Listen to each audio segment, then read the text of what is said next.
encounter. There was a ballot that was rejected first.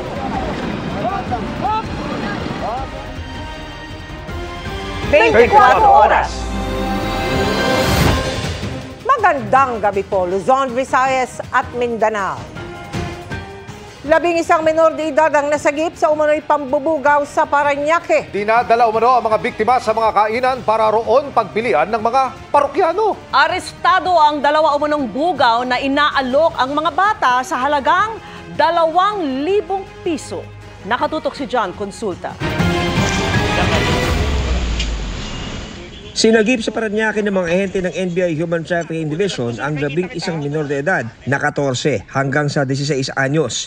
Ipinapain daw ang mga bata ng 2 nasakoting suspect sa kanilang mga kliyente. Nagkatensyon pa nang magtangkang tumakbo ang ilan sa mga sinasagip na menor de edad sa gitna ng operasyon.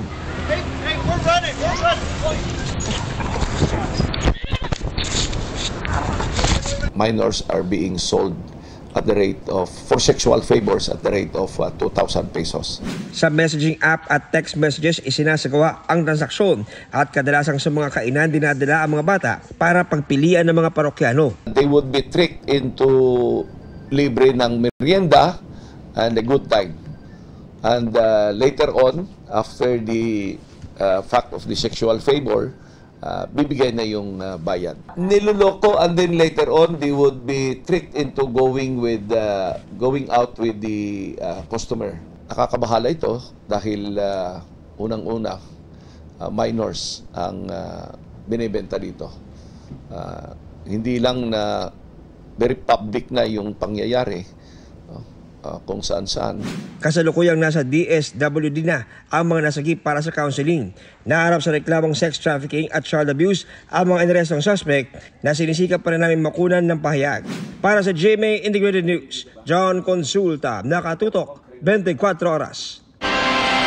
Patay ang isang estudyante sa Parañaque matapos siyang pagsasaksakin ng kanyang kaklase sa loob din ng kanilang paaralan. Ang ugat ng krimen, tinutukan ni Maki Pulido. Bandang 1:00 ng hapon kahapon, sinaksak ng lalaking estudyante ang babae niyang kaklase sa loob mismo ng kanilang classroom sa isang paaralan sa Parañaque, ayon sa pulisya.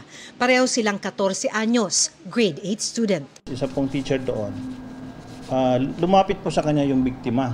Kasi yun nga po, sinasabi ng biktima, yung classmate nila may dalang kutsilyo at pinagbabantaan siya na sasaksakin.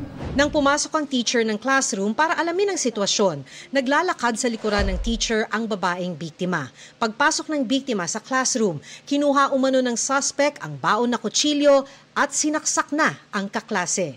Kinuha yung kutsilyo na nasa bag, doon na po sinaksak yung biktima.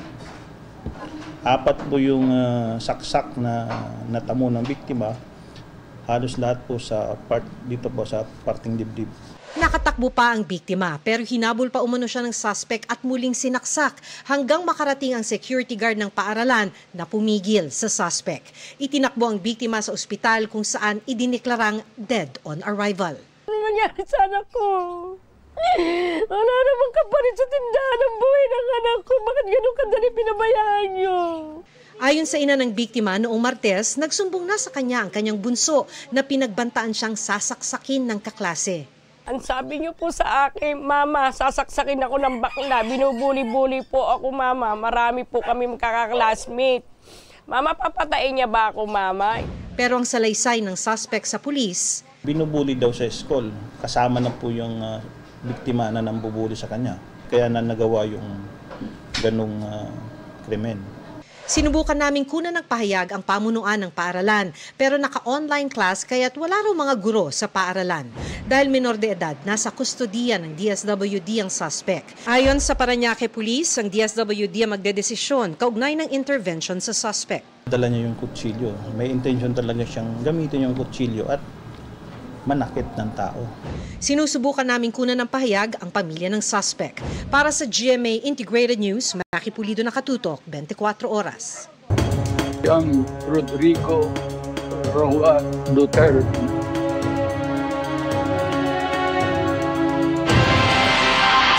Sa gitna ng hiling ng marami na maiuwi agad sa Pilipinas si dating Pangulong Rodrigo Duterte, pag-asa ang hatid ng konsepto ng interim release. May mga kondisyon yan na dapat sundin ng gobyerno ng bansa kung saan palalayain ang nasasakdal. Pero tanong ng Malacanang, paano nila susundin ang mga kondisyon kung hindi kikilalanin ang jurisdiksyon ng ICC? Ang iba pang komplikasyon na may epekto rin sa mga Duterte sa pagtutok ni Ivan Mayrina. Bring him home! Bring him home! Pinakamabilis sa paraan marahil para matupad ang panawagang ito habang hindi pa tapos ang paglilitis ay kung payagan ng International Criminal Court ang interim release kay dating Pangulong Rodrigo Duterte. Kaya prioridad yan ng kampo ng dating Pangulo na naaharap sa kasong Crimes Against Humanity. Napagbibigyan naman daw ito ayon sa ICC pero dapat sumunod ang bansang pagdadalhan sa kanya sa mga kondisyon ng ICC. Ensure that he will not be in contact with this or that he will not be threatening the investigation, that he will be brought again before the court when the judge's order. Does the country accept these conditions and measures or not? Kung sa Pilipinas siya gustong iuwi, dapat sumunod ang gobyerno sa mga kondisyong yan. Pero ang problema, ayon sa Malacanang, does it mean that we have to recognize that ICC has jurisdiction over the Philippines? I believe the family of the former President Duterte is asking and praying from the Supreme Court that the government should not cooperate with the ICC. So it means that if we will not cooperate with the ICC, even that prayer or even that manifestation of the ICC, we will not take cognizance of that. may ibang komplikasyon pa raw ang pakikipagtulungan sa ICC para sa hiling ng pansamantalang paglaya ng dating Pangulo. Ayon sa palasyo, kailangan consistent sa direktang pakikipagtulungan sa ICC. Sasabihin natin na makikipag-cooperate tayo sa ICC pagdating po sa interim release dahil lahat po ng issue dyan mabubuksan. Mabubuksan din po kung magkakaroon ng freeze order sa kanyang mga assets. Gugustuhin po ba din ng pamilya Duterte na makipag-cooperate tayo sa ICC para lahat ng kanilang assets, nakatago man o hindi nakatago, ay makikipagtulungan tayo sa ICC para mahagilap lahat ng kanilang assets. Nauna na iginiit ang palasyo na ang pagsuko kay dating Pangulong Duterte, pagtupad sa obligasyon ng bansa bilang miyembro ng Interpol at hindi pagkilala sa ICC. Wala rin daw itong kaugnayan sa pag-asim ng relasyon ng mga Marcos at Duterte. Sinusubukan pa naming makakuha ng reaksyon mula sa mga Duterte. Para sa GMA Integrated News, Ivan Mayrina, nakatutok, 24 oras. Napakahalaga ng isasagawang confirmation of charges kay dating Pangulong Rodrigo Duterte sa International Criminal Court dahil dito pagpapasyahan kung itutuloy ang kaso o hindi. Ayon sa tagapagsalita ng ICC, titignan ng korte kung may malawakan o sistematikong atake sa taong bayan at kahit isang murder lamang daw maaaring ituring na crimes against humanity. Nakatutok si Marie Zumali. Sa Setyembre, nakaschedule ang hearing para sa confirmation of charges laban kay dating Pangulong Rodrigo Duterte na murder as a crime against humanity. Pero gumugulong na ngayon ang paghahanda ng depensa at ng prosekusyon. Sabi ng tagapagsalita ng International Criminal Court na si Dr. Fadial Abdallah, sa mangyayari sa hearing ibabase ng mga hukom ng Pre-Trial Chamber 1 kung ibabasura ang kaso o idediretso sa paglilitis. The prosecutor will be presenting certain amount of evidence on which he intends to rely for the purpose of the confirmation of the charges, and in which the defense can actually be presenting counter evidence. And also, the lawyers representing the victims will be able to make their observations.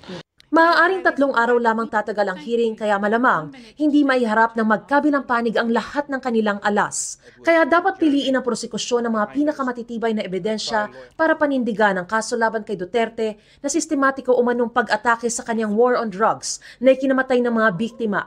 Pwedeng magharap ng mga testigo ang magkabilang panig at maaari silang isailalim sa cross-examination.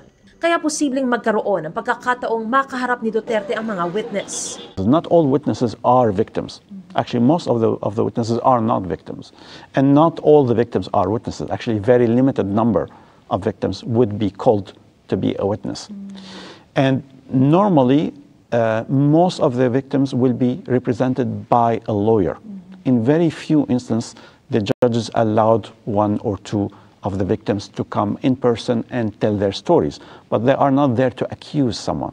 They are there to present their point of view, their observations, and their stories to the judges. The accusation is done by the prosecutor, and the witnesses are called by the parties, either the prosecution or the defense. Sa September 23, nakatakda ang confirmation of charges hearing ni dating Pangulong Rodrigo Duterte dito sa ICC para sa kasong Crimes Against Humanity. At maaaring magtagal ito ng hanggang 3 araw. Pero may panibagong hanggang 60 araw ang hihintayin bago makapaglabas ang korte ng kanilang desisyon kung tutuloy ba sa trial stage o hindi ang kanyang kaso.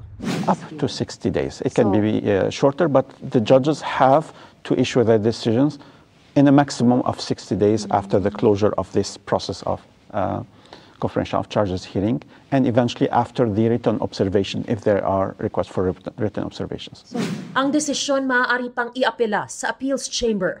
Sa kaso laban kay Duterte, tinukoy ang pagpaslang umano sa di bababa sa 19 na individual sa kamay ng Davao Death Squad at di bababa sa 24 na individual sa kamay ng mga alagad ng batas.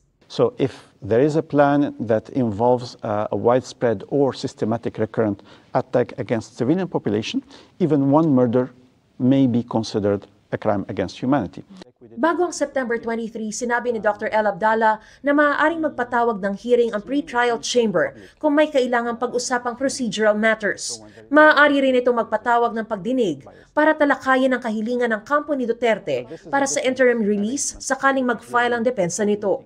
Sabi ni Dr. El Abdallah, mahaba at matagal na proseso pa ang pagdaraanan ng kaso laban kay Duterte.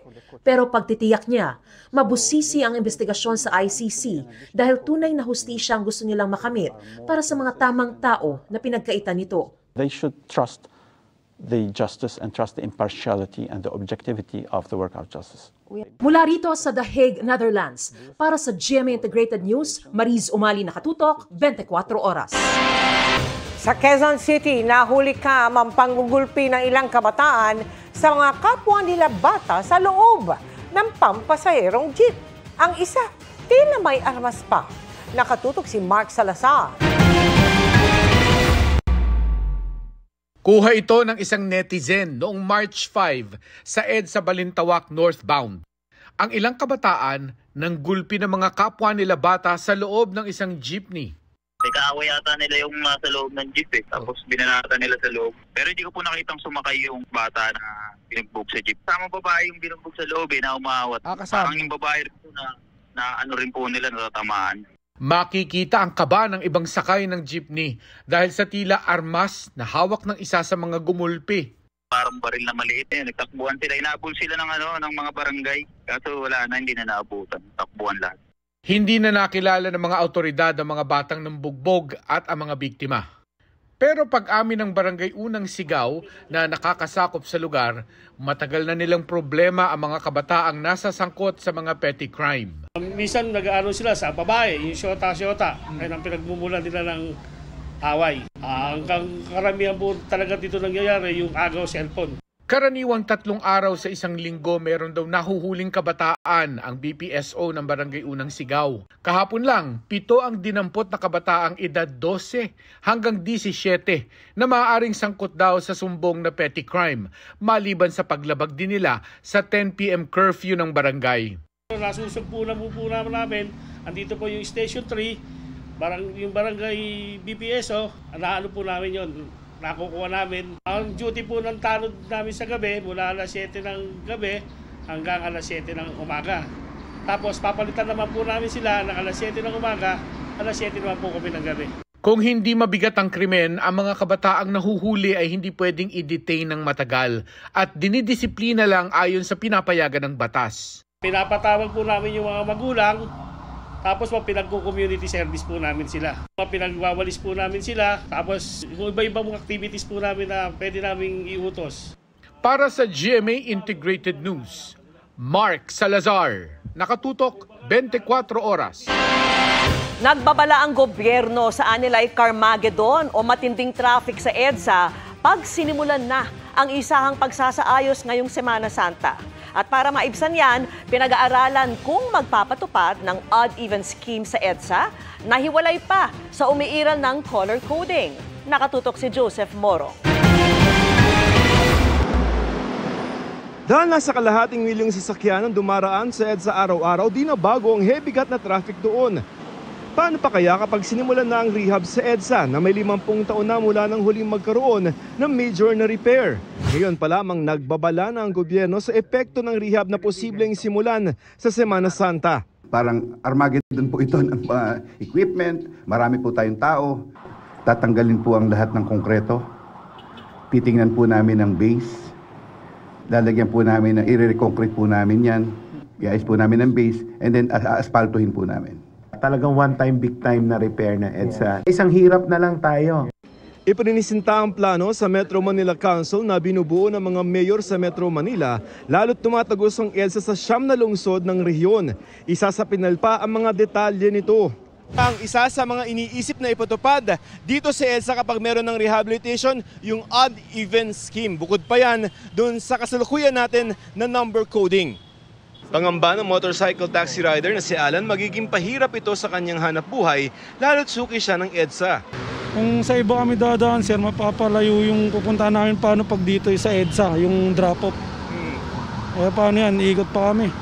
Ang mga bus commuter, wala umanong dapat ipangamba. We will keep the dedicated bus carousel. Dahil bibigyan pa rin sila ng exclusive lane habang inaayos ang busway, mababawasan ng lane para sa mga pribadong sasakyan. Para sa GMA Integrated News, Joseph Morong, nakatutok 24 oras. Chika Minute na po mga kapuso at nagbabalik para maghatid ng latest sa showbiz happenings ang Sparkle Star at isa sa cast ng upcoming Kapuso series na Cruz vs. Cruz, si Lexie Gonzalez. Lexie! Thank you, Miss Vicky, and good evening mga kapuso. Nothing but love and admiration ang meron si River Cruz para sa girlfriend niyang si Julie Ann San Jose.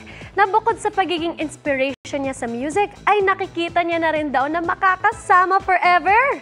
Makichika kay Nelson Canlas. Bound by music, River Cruz admits na malaking bahagi ng relasyon nila ni Julie Ann San Jose ang musika. Napalalim daw kasi ni Julie ang dati niyang pagmamahal sa musika. Kaya ngayon, mas pinag-aaralan ni River ang iba't mang musical instruments para makasabay sa galing ng kanyang inspirasyon. Pag magkasama kami sa isang prod or pag gumagawa kami ng covers or nag-jam kami together, parang nasa-zone, yung spaced out ako na parang nandun kami sa sarili naming mundo, na kaming dalawa lang. Yes. Tapos, pag tinititigan ko siya, parang lalo ako na in love sa kanya pag sa mga prod namin. Sobrang galing sobrang galing niya talaga. Nagsimula sa taping ng musical special ni Julie Ann sa Siquijor noong 2021 kung saan special guest si River. Naging close, and the rest is love history para sa Julie Ver. Well, masasabi ko na sobrang tibay ng relasyon namin, Kuya Nelson, and yung sobrang secure kami sa bawat isa. And sobrang mahal namin yung bawat isa. Na alam namin sa puso namin na ito na yun, kami na forever. Ako talaga, gusto ko na siyang makasama for life. Ganon yung level ng pagmamahal ko kay Julie. Bakit parang kinilig ako, di ba? Kasi nandun ka sa very start Ikaw yung nag-i-interview Nagamit daw ni River ang mga natutunan niya sa music over the years. Sa bago niyang pelikulang Sinagtala, kung saan kasama niya sina Glyza De Castro, RC Munoz, Matt Lozano, at Rian Ramos. Mapapanood ang pelikula sa April 2 na siguradong magbibigay daw ng inspirasyon habang naghahandog ng magandang musika. May kanya-kanya kasi tayong struggles sa buhay natin And ganoon din yung 5 characters namin.